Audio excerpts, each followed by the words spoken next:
Hey guys, welcome back to the Kool-Aid Podcast. Welcome back to another video. Guys, before we get started on our Barcelona news roundup, and we talk about the latest news regarding Barcelona, make sure to follow us on all of our social media platforms. We are on TikTok, on Instagram, and on Twitter. But guys, let's get started. Let's talk about the latest transfer news. And let's start off with Haaland. Now, when I woke up and actually saw this news, I was super surprised. But let's get straight into it and let's see what's happening. This is reported by Graham Bailey, a transfer correspondent for 90 Minute Football, as you guys can see right here in the side. This is what he reported. FC Barcelona believe that Erling Haaland is the best replacement for Robert Lewandowski. Haaland will have a set release clause from 2025 worth 175 million euros, and Barcelona are all already working towards it.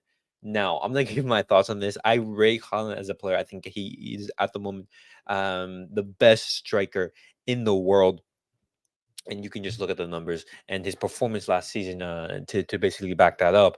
But as of right now, Barcelona are nowhere near able to afford Haaland, not his release clause or his price tag and his wages. It's just way too much at the moment. And so how can Barcelona make this happen? Well, obviously, we would have to I not for next year, but the year after in 2025. That's a long way off. And Holland did say in the past that he would want to basically play for multiple teams across Europe. He would want to play in Madrid, in Italy, and in Germany as well. He did play in Germany. He's already playing in England. He's probably gonna go and play in Spain, but either Madrid or Barcelona, it's up to be decided. But that's an encouraging sign that Haaland does not want to play his entire career in in England, in Manchester City. And so when I look at the viability of this deal, it's going to be extremely hard. And so it makes sense that Barcelona are already working towards it. We would need some big exit and some possible departures.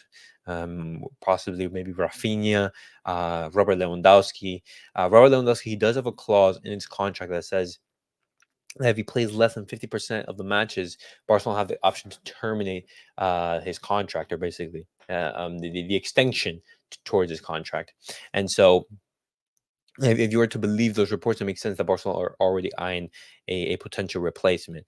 But we also have to remember that Vitor Roque is going to be coming in January. And so, how would Vitor Roque be the starter? In that case, for example, if he absolutely blows it up next season and in 2025, would you really want to spend huge amounts of money to bring in Haaland when Vitor Roque is already doing well?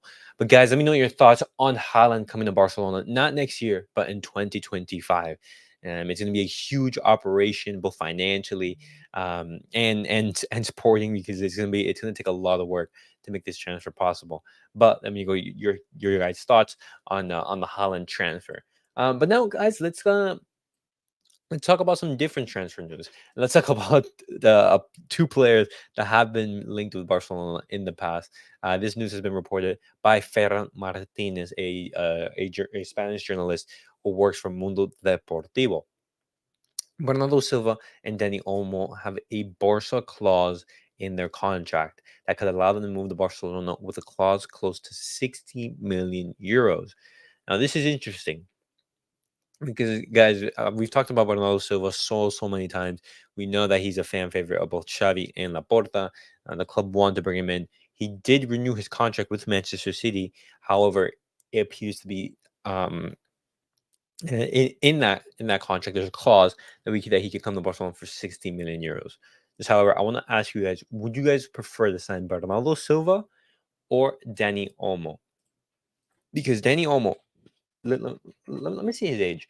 Dani Olmo is 25 years of age, and Bernardo Silva, he's a little bit older on the older side. I believe he's like 29, around there. Let me just look just to make sure. But yeah, he's 29 years old. And so Dani Olmo, he's 4 years younger. When I look at the characteristics of both of these players, I see them both like inside forwards, like attacking midfielders, those type of players who can play in that role. Both of them, I think, would fit well in Xavi's system. Just I think that Dani Olmo maybe has a little bit more attacking capability than Bernardo Silva. I think Bernardo Silva, as much as like he can get the goals, um, which he has done, and specifically against Real Madrid in the Champions League last year and the year before, actually, when Real Madrid knocked Manchester City out in that historic comeback, but.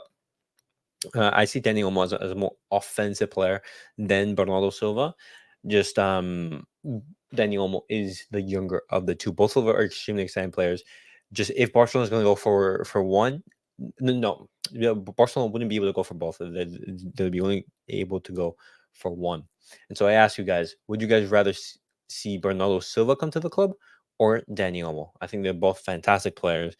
Just both of them would not be able to come because that's going to be a huge amount of money, and I don't think it's going to be wise to spending 120 million on two players with very similar characteristics, especially when we talk about this next piece of news, which is also the idea of signing Alex Baena. This is by the same reporter, Fer Martinez, and he reports this news. Xavi is attracted to the idea of signing Alex Baena from Villarreal. His release clause is set at 60 million euros. Now, I don't think that Alex Baena is worth 60 million euros. I think if we do want to sign him, a more realistic price would be maybe like 30, 35 million euros, something like that. Or maybe even try to lower the price. Well, guys, we all saw how well Alex Baena played because in his last game against Barcelona, he was absolutely phenomenal. He was just tearing Barcelona's defense apart, putting in those terrific passes, breaking Barcelona's defense. But this is another midfielder, and I wouldn't say that our midfield is the biggest priority. I do understand that Barcelona they want to go for these like midfielders that can play, as like a false winger because Xavi's obsessed with this 4-4-2.